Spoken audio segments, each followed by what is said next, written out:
All right. Well, we need to get a sweat rag over Dear here God. because I am perspiring with the constant blitz of news that is coming out here So many on Free things. Agency Monday. So It's many things. it's wild. Well, we just had a great talk with Chris Truelove, former NFL scout for the Denver Broncos for 16 years, and you broke the news about Kirk Cousins signing with the Atlanta Falcons during that show. So that was just the latest iteration of all of this stuff we're going to be talking about on this show. Of course, Russell Wilson's going to be the headliner here, going to the Pittsburgh Steelers, but we're going to talk about Kirk. We're going to talk about some other big free agency moves. Baker Mayfield going to stay with the Tampa Bay Buccaneers, and a lot of other craziness from free agency Monday. This has been a wild day. I don't know. Like you've got to have Twitter on refresh constantly. It's crazy. Diane Ursini, Tom Pelissaro, Adam Schefter, they're all breaking Rappaport. They're all breaking stories right now. Yeah, left and right. This is a big day for those who have fast, twitchy thumbs. That's for sure. So, all right, here we go. Let's launch ourselves into this big discussion here on Monday, March 11th, the beginning of free agency.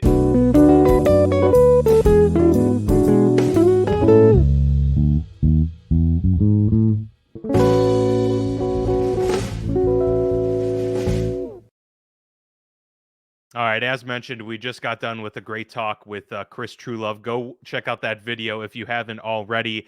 But since we've spent a lot of time today on free agency and whatnot, we are going to hit the big topic ones right now, sticking with the quarterbacks and going to talk some of those running backs as well. We're going to have a later episode for you as more free agency news comes around. We'll be able to recap all of the crazy news that has come out. But obviously, Mark, overnight, around midnight, I think Russell Wilson kind of broke the news himself. There you go. Playing the Renegade promo on X. I love it, dude. I love that Styx is intertwined with my Steelers fandom. It's beautiful. Yeah. 1 year, what, $2 million league minimum? $1.2 million. A cool $1.2 million. So that's opposite of Kirk Cousins. The biggest thing of this. It's very much the opposite of Kirk Cousins. Yeah, that's the biggest thing of this news, I think, is that regardless, I mean, we'll talk about the fit and if this makes sense. It does for a lot of reasons, but the fact that they only have to pay $1.2 million, the price of a backup for a quarterback that is probably top 20 in the league, I would think you could still make that argument today. That's a no-brainer for Pittsburgh, right? I mean, just tossing to you for initial thoughts. That's who wouldn't want to, take that deal if you're a team looking for a quarterback to add to the room. Yeah, listen, Pittsburgh, they've officially put Kenny Pickett 100% on notice. This is going to be, it seems like an open competition to start, with I think Russ already starting with like maybe the first step, like a step ahead, and may the best man win. And if you're Russ, you say to yourself, okay, I have a win now roster. I have weapons. I have a culture.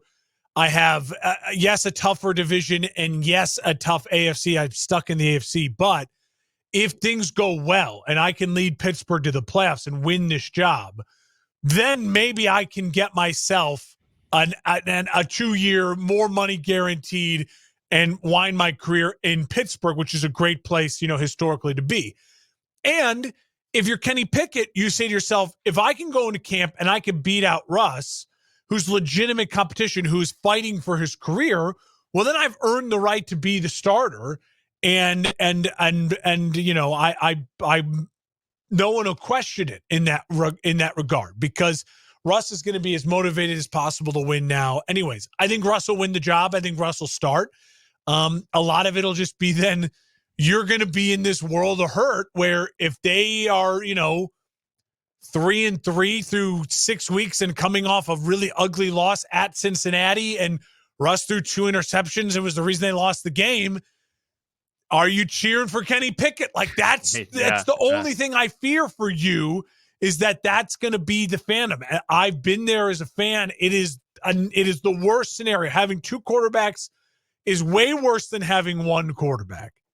Yeah. I mean, that's like the old story phrase of if you have 2 quarterbacks, you have none. I think Bill Walsh may have said that, when the Joe Montana and Steve Young situation arose. But yeah, I agree. I mean, it's not the most ideal situation all around, just looking at it holistically, certainly for Kenny Pickett. But for the Pittsburgh Steelers and everything moving forward. But it's one of those things where it's like, oh God, that's such a bargain. Like you have Yeah. to do it, especially for a team that was needed to add to the room to begin with. Mitch Yeah. Trubisky You was need out. an upgrade. Mason Rudolph is a free agent. You don't know if he's coming back. So really, you were stuck with one quarterback. You had to get new guys in. Ryan Tannehill was the thought for a while because of his history with Arthur Smith. But my point has always been they've said all along that they wanted that it was going to be a competition this year, regardless. Like Kenny Pickett was going to be in a competition, and it never felt right if that competition was Mason Rudolph versus Kenny Pickett, because we've already kind of see that last year where Kenny was healthy and they stuck with the hot hand Mason Rudolph. But also, how much does that push Kenny Pickett? How much of it is a settling either way type of situation? And then you bring Ryan Tannehill in, and it's clear at this point of his career that it wasn't going to be that much of a fire under the belly type of thing. But getting a Russell Wilson in, a guy that literally is a starting quarterback in this league. Yeah. Now all of a sudden it's, hey, Kenny, like this is the time to put up or shut up for your career and for your tenure here as the Pittsburgh Steelers quarterback. Go out, win the job, or else we're moving on, essentially. And so I think from that perspective, this will probably help provide clarity. If Kenny Pickett does end up starting games because of a situation where Russell's playing poorly or whatever, then I think already the decision's been made. I think whoever starts week one, the decision is going to be made then on what the future of Kenny Pickett is. If it's Kenny Pickett, he beat out Russell Wilson. We're riding with Kenny. And at least for this year, we're going to give him an opportunity to see how it is. If it's Russell Wilson, then we are punting on the Kenny Pickett experiment. Even if he comes back and plays because Russ is performing poorly, it's going to be a separation at some point regardless. He's clearly not the quarterback of the future. So from that perspective, I think this is all going to provide clarity on that front. I agree with you. I think Russ is going to win this job, and I think it's his job to lose, essentially. I do think they'll still give an opportunity for competition there, of course. But, if Russell doesn't end up being the starting quarterback at this point, then, either Kenny just absolutely balled out or something went completely wrong one way or the other. So I think regardless, the good thing for Steelers fans and for Pittsburgh is that they're almost guaranteed to get better quarterback play this year than they did last year. And from that perspective, I'm feeling good. You won 10 games last year with pretty rough quarterback play throughout with Matt Canada. Now you bring in Arthur Smith, a very competent offensive coordinator, a guy who has had success with his offense. Well, he and has now a you insert too. a potential Hall of Fame quarterback into the mix. Yeah. I think that bodes well. The one knot that I see is that I don't know how well Russell Wilson really fits with Arthur Smith's offense, because Arthur Smith is a very rhythm-based and a very intentional offense. And Russell Wilson is so heavily built on his career of being an out-of-structure guy. Arthur Smith is very much structure. He creates plays out of the same formation. 15 different variations of a play can come from that one formation. So Russell is going to have to go we're going with the hot read on this one. We're going with the designated plays. And so if Russell can adapt to that style, then I think that it could be, very beneficial for all parties involved. But yeah, $1.2 million, an opportunity for him to, end his career the way he wants to, and still making $40 million from the Denver Broncos in the process. No, it's the right fit, and it's not a shock. I don't think any of us are shocked. It seemed like that's where the tides were turning, and and if you're Pittsburgh, if it's a disaster this year, well, then it creates that clarity too of we just need to completely start over, and maybe even just go into a rebuild. You know what I mean? Sell off the pieces and start fresh. But you'll know a year from now, you'll have a ton more answers than you'll have questions. Absolutely. Absolutely. And that's the name of the game right there. And look, they're just seeking their first playoff win in 7 years. And so get Russell in here, get TJ Watt a playoff win. He hasn't had one. Like, these guys aren't getting any younger. And so, yeah, this to me said, we need to move faster here. Like Kenny, we can't wait for Kenny any longer. Yeah. It's been 2 seasons, and Russell's at least a guy that now gets them in that position where they can legitimately compete for a playoff win. I don't know about Super Bowl, but playoff win at least puts them in a better position there to compete on that front. So going off of that, and by the way, I'm seeing a lot of speculation about why Russ would, take this job if he wasn't guaranteed a starting spot. I don't think he was guaranteed a starting spot. I think for Russell Wilson, if you have the opportunity to sign with the Pittsburgh Steelers now, as free agency is going into a frenzy, strike while the kettle's hot, because if Russell waited 3-4 days, who knows what the market is? We just saw Kirk Cousins just signed with the Atlanta Falcons. Like, anything could happen. All of a sudden, what was Russell Wilson's market? And listen, Russ, Russ was not getting. He was getting league minimum. No. So he's going to get league minimum wherever he was going, and you might as well go where you feel like you have the best chance to win. And I think Pittsburgh was his best chance to earn it, because he wasn't going to Atlanta. Atlanta clearly now they with this contract of this deal, they were 100% all in on Kirk no matter what. And we could start with that now if you want to move to that.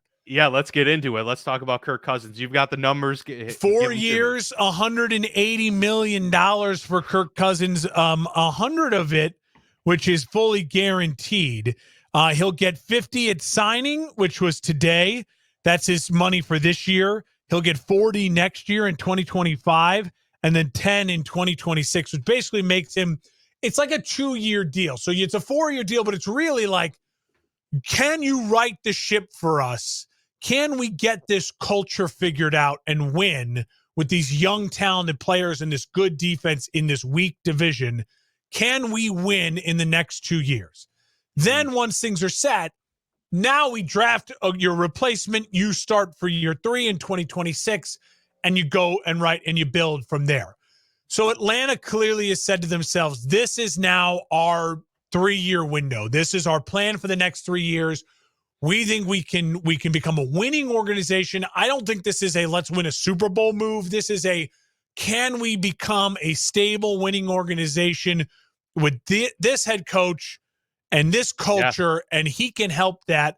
And if that's worth $100 million to Arthur Blank and a team that had cap space, so be it. In the NFC, it makes sense. He's still, to me, the concern is he's still coming off an Achilles injury. Right. Yeah. So that's where I would be like, ugh. And clearly no one else was going to come close to the money. Because I think if the money was close, he would have stayed in Minnesota. But I think when you're offered 4 years and you're offered $100 million guaranteed, it's really easy to keep your nice house and even maybe the majority of your life in Minnesota and come on down to Atlanta for a couple of years.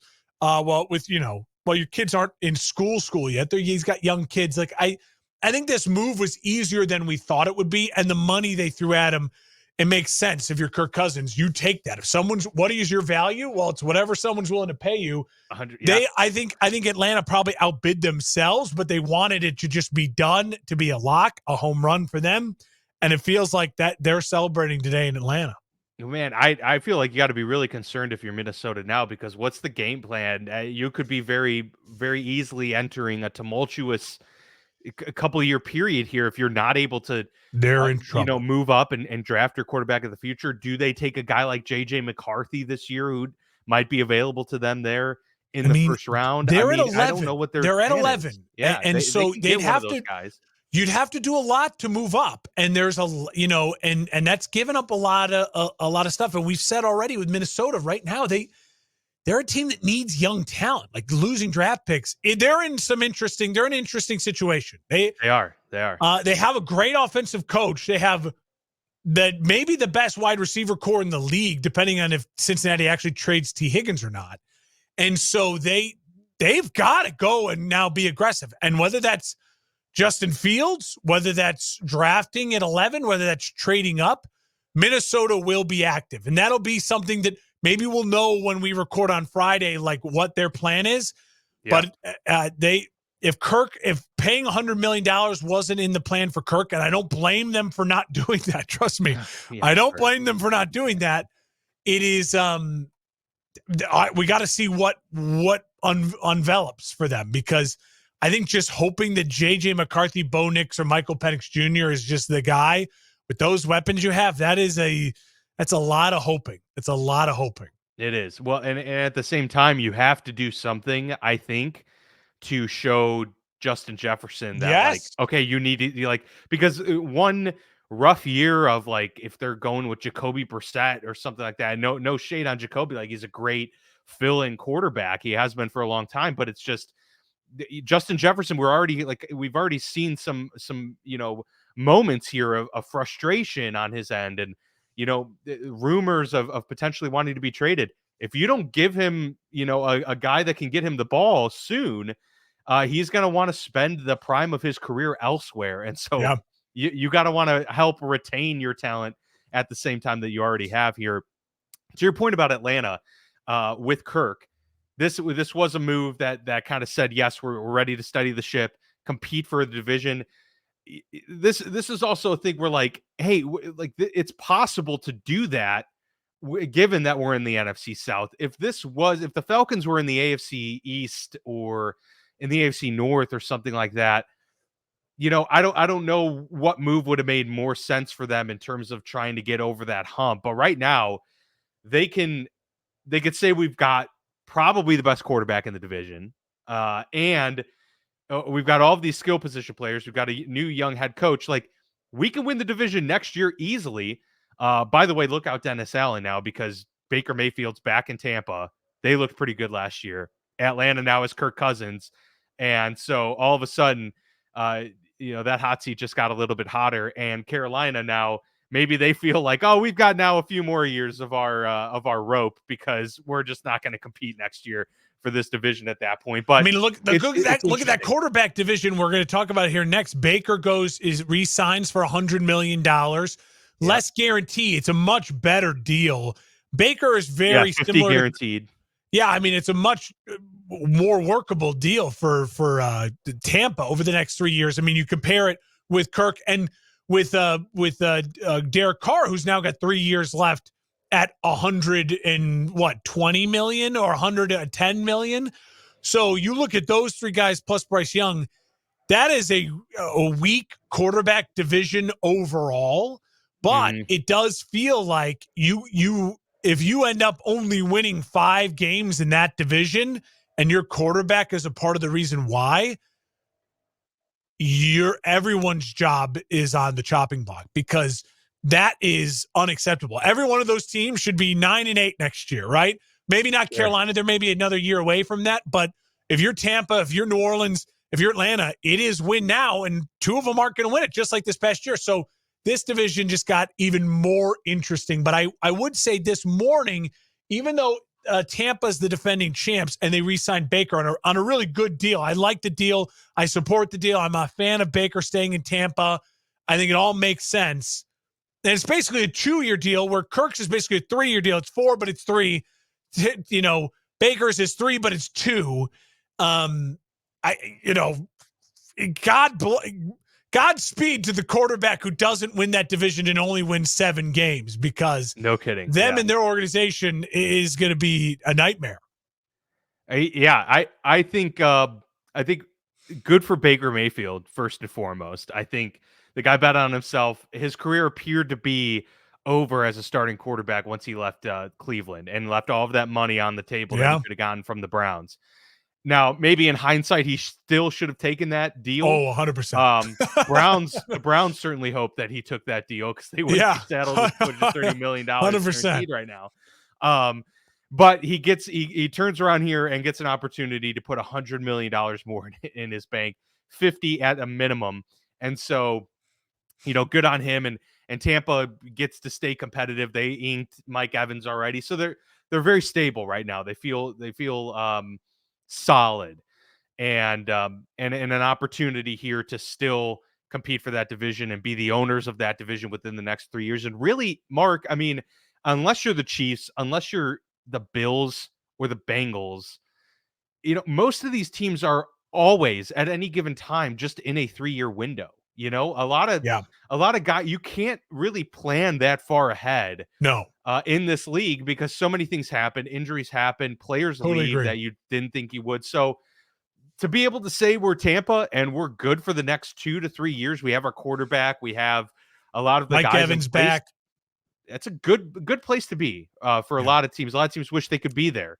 And so, it'll be really from that interesting aspect, to see everyone's NFC South predictions next year. You know what I mean? yeah, Like I know, right? Like, what's August going to and happen there? predicting the NFC South is going to be fun. I mean, it's going to be the most like kind of talked about division of the, you want to talk about the exciting good divisions, but that one's going to be thrilling in its own weird way. And the news just keeps on breaking. As we said, we will have an episode later this week that kind of, once the dust settles and really kind of go through overall what certain teams are doing. But Dan, couple big free agent running back contracts. We got a new home for Josh Jacobs. We got a new home for Saquon Barkley and a new home for DeAndre Swift. I was on record saying that there would only be 2 running backs I'd be willing to give a 3-year deal to, and that was Swift and that was Jacobs. Well, Saquon got a 3-year deal too from the Eagles. Eagles on Saquon. Yeah. Were you surprised versus the Cowboys? I thought the Cowboys maybe would have been more favorites to land one of the big running backs versus the Eagles, but they gave him $26 million guaranteed. It's a lot of money for the running back market, but he was one of those teams that I thought would be a very interesting and cool fit for Saquon. Yeah. Houston was another that I thought maybe they would, take a stab, but so far, I mean, all of the top free agent running backs outside of Derrick Henry have themselves a new home. So it doesn't seem like Houston is going to be in play unless they do go and get a Derrick Henry, but that doesn't seem like as good of a fit. But the Saquon with Philadelphia makes a lot of sense to me, and I think it gives them maybe a little bit more stability at the position, that they know what they're going to get in a true 3-down player at that position. So I think that's really big. And the Eagles, struggled to run the ball a lot at times last year and just disjointed as an offense entirely. So I think anytime you can add a playmaker of his quality to your offense, you're going to feel really good about it. But especially an Eagles team that is built so much on the run and have a quarterback that, runs a lot as well, you're going to be able to really do a lot of interesting things with Saquon there in that offense. And, what you didn't mention was Tony Pollard is going to the Titans, a 3-year, $24 million That's a lot. deal. I don't love that deal. It's a lot for Tony Pollard for He's sure. He's 32. The other guys are younger. Swift and Jacobs are 26. I think Saquon's 27. Pollard's already 30. And I get it. He's a different back. You're going to use him differently. Like I expect them still to have like a power run game and Tony Pollard as a compliment, but that's a lot. Aaron Jones just got released. Yeah, Aaron Jones so to make room for released. Josh Jacobs, which is Josh Jacobs in Green Bay, that to me signals, I think they maybe keep A.J. Dillon too. Maybe the Green Bay tries to re-sign him and they kind of like just retool that. Aaron Jones was getting more beat up, in his older age. And this kind of, resets like, hey, we're still going to be an efficient running team. I like the move actually for Green Bay. I like the move a lot for Josh Jacobs. I hate it as a Bears fan, but if you're going to a team like Green Bay, you're going from a really dysfunctional organization to a really functional organization, and you're the guy. I said it from day one. I was comfortable giving Swift and Jacobs 3-year deals, and I don't think they overpaid for Josh Jacobs, and I certainly don't think the Bears overpaid for Swift either.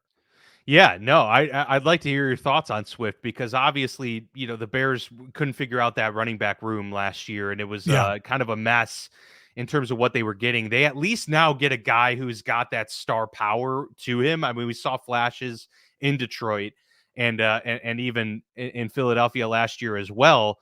But now, I mean, does it concern you at all that he's now been a journeyman essentially of 3 teams in 2.5 years? Does that concern you? The thing that was interesting is that, remember, he was the featured back, and then Detroit revamped their whole backfield last season. They draft Gibbs and they signed Montgomery.